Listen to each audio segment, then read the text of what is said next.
नमस्कार विद्यार्थी मित्रांनो, इन्फिनिटी इंजिनिअरिंग अकॅडमीच्या युट्यूब चॅनलवर आपणा सर्वांचं स्वागत आहे। विद्यार्थी मित्रांनो, तुम्ही आमचा प्रीवियस व्हिडिओ नक्कीच बघितला असेल।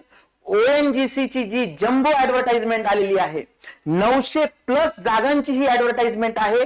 त्याच्यापैकी ज्या महाराष्ट्राच्या वाट्याला जागा आलेल्या आहेत त्या 263 जागा आहेत। त्याच्यामध्ये वेगवेगळे ग्रेड्स आहेत आणि वेगवेगळ्या कॅटेगरीज आहेत। त्याच्यापैकी ज्या महत्त्वाच्या जागा आहेत मेकॅनिकल इंजिनिअरिंगच्या विद्यार्थ्यांसाठी, कारण ही डिप्लोमा लेवलची पोस्ट आहे आणि या पर्टिक्युलर पोस्टसाठी जे काही रिक्वायरमेंट त्यांनी मागितलेली आहे त्याच्याशी निगडीत हा व्हिडिओ घेऊन इन्फिनिटीची टीम तुमच्यापर्यंत आलेली आहे विद्यार्थी मित्रांनो। कारण ज्या काही वॅकन्सीज आहेत तर त्याच्यामध्ये जी प्रायोरिटी द्यायची आहे किंवा तुम्हाला स्पेसिफिकली जे डिपार्टमेंट सिलेक्ट करायचं आहे, बऱ्याचशा विद्यार्थ्यांच्या मनामध्ये थोडंसं कुतूहल आहे आणि त्यांना प्रॉब्लेम आहे की नेमका सिक्वेन्स कसा घ्यायचा जेणेकरून ती पर्टिक्युलर पोस्ट तुम्हाला व्यवस्थित हँडल करता येईल। तर विद्यार्थी मित्रांनो, जर आपण बघितलं तर मेकॅनिकलशी रिलेटेड ज्या काही पर्टिक्युलर पोस्ट याच्यामध्ये आलेल्या आहेत तर त्या आपण जर बघितल्या तर मेकॅनिकल असेल, प्रोडक्शन असेल, ड्रिलिंग असेल, सिमेंटिंग असेल, ट्रान्सपोर्टेशन असेल, कारण याच्या व्यतिरिक्त ही जागा तिकडे आहेत। मग त्या इन्स्ट्रुमेंटेशन इंजिनिअरिंग साठी असो किंवा ENTC साठी असो किंवा इलेक्ट्रिकल इंजिनिअरिंग साठी असो, आजच्या व्हिडिओमध्ये आपण फक्त मेकॅनिकलच्या विद्यार्थ्यांसाठी डिस्कस करणार आहोत की त्यांनी जो पोस्ट प्रेफरन्स आहे तो कशा पद्धतीने द्यायचा आहे, कामाचं स्वरूप काय असणार आहे, तुमचा फील्ड ऑफ इंटरेस्ट काय असणार आहे आणि तुम्हाला कुठल्या पर्टिक्युलर पोस्ट मध्ये तुम्ही स्वतःला सुटेबल मानता। तर शेवटपर्यंत व्हिडिओ बघायला विसरू नका आणि सबस्क्राइब करा आमच्या चॅनलला जर अजूनही केलं नसेल तर, आणि नोटिफिकेशन साठी बेल आयकॉन प्रेस करा। विद्यार्थी मित्रांनो, जी ऍडव्हर्टाइजमेंट आलेली आहे मी आता सांगितलं की जे महाराष्ट्रासाठी ज्या वॅकन्सीज आहेत त्या जर बघितल्या तर 922 किंवा 900+ ज्या वॅकन्सीज आहेत त्याच्यापैकी 263 वॅकन्सीज या महाराष्ट्रासाठी आहेत। त्याच्यामधल्या ज्या मेकॅनिकलशी रिलेटेड आहेत त्या 47 आहेत, प्रोडक्शन साठी 50 आहेत, ड्रिलिंग साठी 17 आहे, ट्रान्सपोर्टेशन साठी 11 आणि 1 आहे वॅकन्सी तुमची सिमेंटिंग साठी। तर या डिपार्टमेंटचं कामाचं स्वरूप काय असणार आहे, कशा पद्धतीचं जॉब प्रोफाईल तिकडे असणार आहे जेणेकरून तुम्हाला भविष्यामध्ये जेव्हा काम करत आहात तुम्ही त्या केसमध्ये तुम्हाला ऑलरेडी ह्या गोष्टी सगळ्या माहिती असल्या पाहिजे। विद्यार्थी मित्रांनो, नक्कीच इथे जागा जास्त आहेत म्हणजे इथे सिलेक्शनचे चान्सेस सुद्धा जास्त असणार आहे। पण जेव्हा आपण एखादा स्पेसिफिक सिनारिओ किंवा सिक्वेन्स सिलेक्ट करतो त्या केसमध्ये बाकीच्या गोष्टी सुद्धा तुम्ही लक्षात घेतल्या पाहिजे। म्हणजे फॉर एक्झाम्पल तो जो जॉब आहे किंवा जे लोकेशन आहे ते ऑनशोअर असणार आहे की ऑफशोअर असणार आहे, म्हणजे तुम्हाला स्पेसिफिकली त्या पर्टिक्युलर साईटवर जायचं काम असणार आहे की तुम्हाला ऑफिशियल वर्क असणार आहे। तर हे सुद्धा खूप महत्वाचं आहे। त्याच्या व्यतिरिक्त काही स्पेसिफिक डिपार्टमेंटसाठी त्यांनी फिजिकल फिटनेसचा क्रायटेरिया दिलेला आहे, काही स्पेसिफिक डिपार्टमेंटसाठी डॉक्युमेंटचा त्यांनी क्रायटेरिया दिला आहे। मग तो जर फुलफिलच होत नसेल तर तुम्हाला ते सिलेक्ट करता येणार नाही। तर विद्यार्थी मित्रांनो, मेकॅनिकल असेल, प्रोडक्शन असेल, ड्रिलिंग असेल, ट्रान्सपोर्टेशन असेल, सिमेंटिंग असेल, तर कशा पद्धतीने तुम्हाला पोस्ट प्रेफरन्स द्यायचा आहे याबद्दल आपण डिस्कस करणार आहोत। सगळ्यात पहिल्यांदा आपण बघूया मेकॅनिकल डिपार्टमेंट। आता मेकॅनिकल डिपार्टमेंट डेफिनेटली याच्यामध्ये offshore as well as onshore दोन्हीही स्पेसिफिकली तुम्हाला चान्सेस असू शकतात काम करायचे। ओके, आपण डिस्कस करताना स्पेसिफिकली बायफर्केट करू शकतो ऑफशोअर ड्युटी आणि ऑनशोअर। आता याच्यामध्ये जर तुम्हाला ऍक्च्युअल साईटवर जायचं असेल म्हणजे स्पेसिफिकली तुम्हाला समुद्रामध्ये त्यांचं जे अनमॅन्ड लोकेशन असेल किंवा प्रोसेस प्लांट असेल, इथे जर तुम्हाला जॉब ड्युटी करायची असेल किंवा तिथे काम करायचं असेल तर त्याला आपण ऑफशोअर म्हणतो। आणि जर specifically out of that particular part official part असेल तर त्या केसमध्ये हा ऑनशोअर जो आहे त्या पर्टिक्युलर लोकेशनला आपण म्हणतो। आता बेसिकली इथे ऑफशोअर असेल किंवा ऑनशोअर असेल, जर मेकॅनिकलशी रिलेटेड तुमचा जॉब प्रोफाईल असेल तर नक्कीच त्या केसमध्ये तो मेंटेनन्स टाइपचं वर्क असेल। आपल्याला माहिती आहे डिप्लोमा बेसची पोस्ट आहे, ज्युनियर इंजिनिअरिंग असिस्टंटची पोस्ट आहे। त्या केसमध्ये जे वर्क प्रोफाईल असणार आहे, जे कामाचं स्वरूप असणार आहे हे तुमचं कुठलं असणार आहे, हे मेंटेनन्सचं असणार आहे। मग त्या केसमध्ये स्पेसिफिकली ज्या काही मशिनरीज आहेत पर्टिक्युलर तुमच्या रिफायनरीशी रिलेटेड असेल किंवा ऍक्च्युअल प्रोजेक्ट साईटला असेल, तिथल्या ज्या काही मशिनरीज असेल त्याचा मेकॅनिकलचा जो मेंटेनन्स आहे तो मेंटेनन्स तुम्हाला बघायचा आहे. ओके, स्पेसिफिकली त्याच्यामध्ये शिफ्टचं काम असू शकतं, जनरल शिफ्टचं काम असू शकतं. ओके, तर मेंटेनन्स वर्क आहे. नक्कीच 47 पोस्ट आहेत, म्हणजे मॅक्सिमम जे विद्यार्थी आहेत जे स्पेसिफिक या कामासाठी सूट आहेत त्यांनी ह्या पर्टिक्युलर पोस्ट साठी प्रिफरन्स 1 द्यायला काहीही हरकत नाही. ओके, मेकॅनिकल बद्दल कारण स्पेसिफिकली काही तुमचे ऍक्च्युअल जे प्रोजेक्ट्स असतात, हे प्रोजेक्ट्स किंवा प्रोजेक्ट साईट काही सी मध्ये असतात किंवा समुद्रामध्ये असतात आणि काही जे प्रोसेसिंग आहे फर्दर प्रोसेसिंग हे डेफिनेटली हे स्पेसिफिकली ऑन शोअर असणार आहे. ओके, जर आपण प्रोडक्शनशी रिलेटेड बोललो तर प्रोडक्शन मध्ये ऍज इट्स नेम इंडिकेट की स्पेसिफिकली जे काही ड्रिफ्टिंग झालेलं आहे, जे काही नॅचरल सोर्सेस आपण रिकव्हर केलेले आहेत तिथलं बायफर्केशन, त्याच्यामधलं स्पेसिफिक सेपरेशन याचं काम जे आहे ते प्रोडक्शन लाईनच्या दृष्टीने होणार आहे. हे सुद्धा तुमचं ऑफशोअर असू शकतं किंवा ऑनशोअर सुद्धा असू शकतं, कारण मॅक्सिमम जे रिफायनरी किंवा ज्याला आपण म्हणतो की बेसिक स्पेसिफिक प्युरिफिकेशनचं काम आहे हे ऑनशोअर असतं, पण जे ड्रिफ्टिंगचं काम आहे किंवा जे स्पेसिफिक रिकव्हरीचं काम आहे ते तुमचं ऑफशोअर असू शकतं. तर त्या केसमध्ये तुम्हाला इथे जे चान्सेस आहेत प्रोडक्शन लाईन मध्ये सुद्धा एक साधारणतः 80-20% हे असतात तुमचे स्पेसिफिक लोकेशनशी रिलेटेड. ओके, प्रोडक्शन लाईन्स वर तुम्हाला काम करावं लागेल आणि याच्या सुद्धा पोस्ट ज्या आहेत त्या जास्त आहेत. त्याच्यामुळे सिक्वेन्स टाकताना किंवा पोस्ट प्रिफरन्स टाकताना तुम्ही मेकॅनिकल किंवा प्रोडक्शन याच्यापैकी एक सिलेक्ट करायला पाहिजे, कारण तिथे वॅकन्सी जास्त असल्यामुळे चान्सेस हे जास्त असणार आहेत.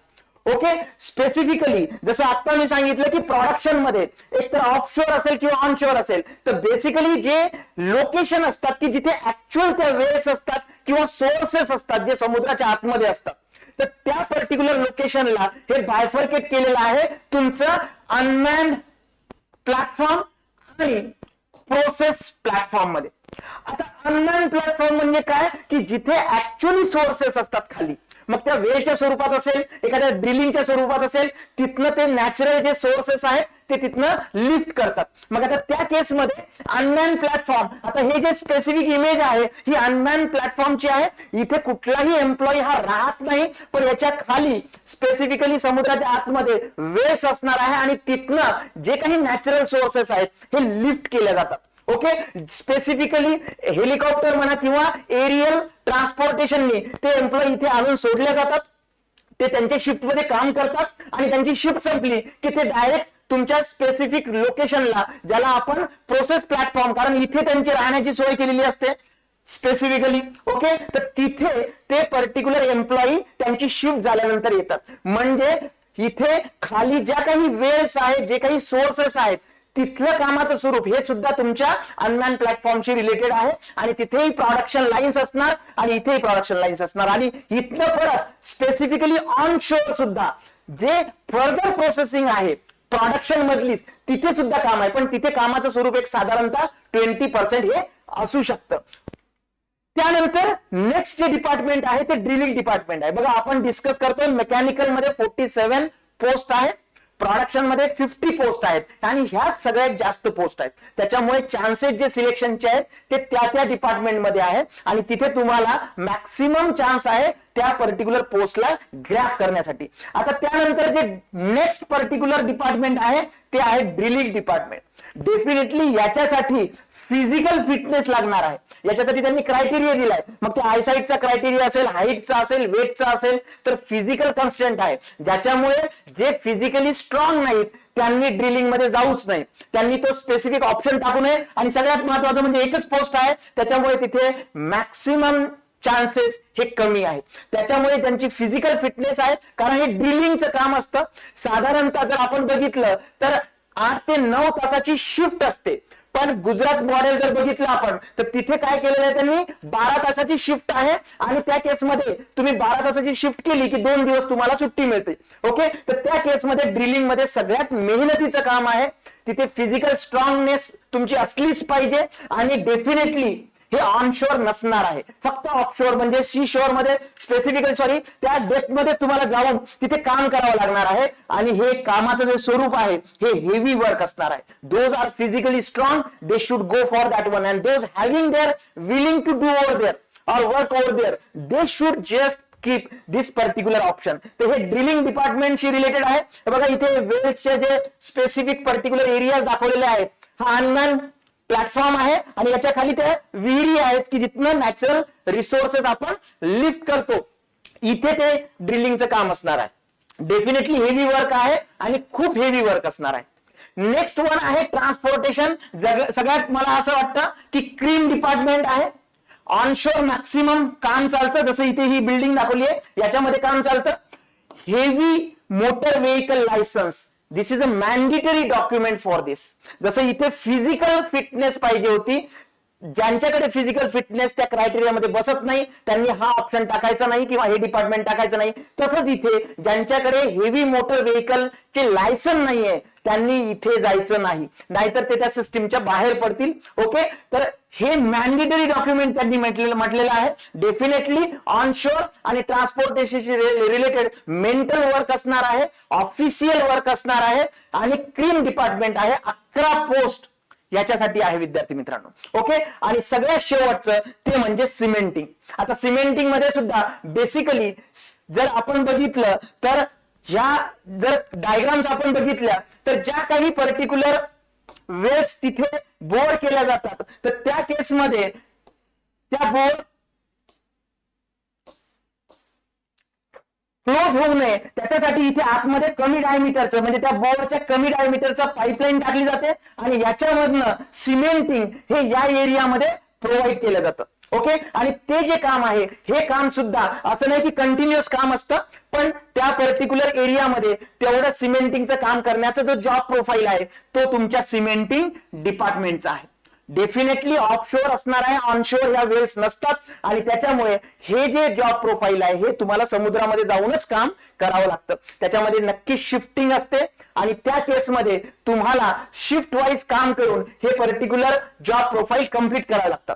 मग ट्रान्सपोर्टेशन असेल, सिमेंटिंग असेल, ड्रिलिंग असेल, मेकॅनिकल असेल, प्रोडक्शन असेल, या सगळ्या पर्टिक्युलर सिनारिओ मध्ये जर बघायचं झालं तर सगळ्यात जास्त जागा ह्या मेकॅनिकल आणि प्रोडक्शनच्या आहेत. तर तो सिक्वेन्स तुम्ही नक्कीच पहिला आणि दुसरा टाका आणि बाकीचे जे पर्टिक्युलर प्रिफरन्सेस आहेत हे तुमच्या फील्ड ऑफ इंटरेस्ट नुसार तुम्ही टाकू शकता. ओके, तर हे सगळे जे पर्टिक्युलर पार्ट आहेत किंवा जे डिपार्टमेंट आहेत, सगळ्यात महत्वाचं की ओएनजीसीचा जॉब आहे आणि स्पेसिफिकली ज्याच्यामध्ये ऍडिशनल तुम्हाला जे अलाउन्सेस असतील किंवा फॅसिलिटीज असतात या बाबतीतला रिच जॉब आहे.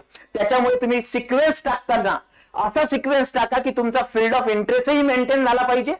जसं मी सांगितलं मेकॅनिकल प्रोडक्शन हे तुमचं पहिलं आणि दुसरं हे असलंच पाहिजे आणि त्याच्या व्यतिरिक्त तुम्हाला ज्याच्यामध्ये इंटरेस्ट आहे किंवा ज्या पर्टिक्युलर फील्डवर काम करायला तुम्हाला आवडतं ते नक्कीच तुम्ही टाकलं पाहिजे. विद्यार्थी मित्रांनो, जर सिक्वेन्स आपण बघायचा झाला तर मी जे सुरुवातीला सांगितलं होतं इथे तर या पोस्ट नुसार सुद्धा, कारण याचे कन्स्टंट्स खूप वेगवेगळे आहेत. नंबर ऑफ पोस्ट किती आहेत, त्यानंतर म्हणजे वॅकन्सीज किती आहेत, त्यानंतर त्याचं जॉब प्रोफाईल काय आहे आणि तुमचं फील्ड ऑफ इंटरेस्ट काय आहे आणि तुमचा इलिजिबिलिटी कशामध्ये आहे. म्हणजे फॉर एक्झाम्पल तुमच्याकडे डॉक्युमेंट आहे नाही आहे, फिजिकल फिट आहात नाही आहात, त्याच्यानुसार तुम्हाला हा सिक्वेन्स किंवा ज्याला म्हणतो की पोस्ट प्रिफरन्स हा द्यायचा आहे. नक्कीच तुम्हाला हा व्हिडिओ आवडला असेल आणि तुम्हाला फायदा झाला असेल तर लाईक करा आणि तुमच्या मित्रांना सुद्धा सांगा. विद्यार्थी मित्रांनो, कुठल्याही स्पेसिफिक याच्याशी रिलेटेड जर काही तुमचे अजूनही डाऊट्स असतील, काही प्रॉब्लेम्स असतील, काही इश्यूज असतील तर कमेंट सेक्शन मध्ये कमेंट करून आम्हाला जरूर पाठवा. नक्कीच टीम इन्फिनिटी तुमच्या प्रत्येक प्रश्नाचं उत्तर देण्यासाठी कटिबद्ध राहील. Thank you very much.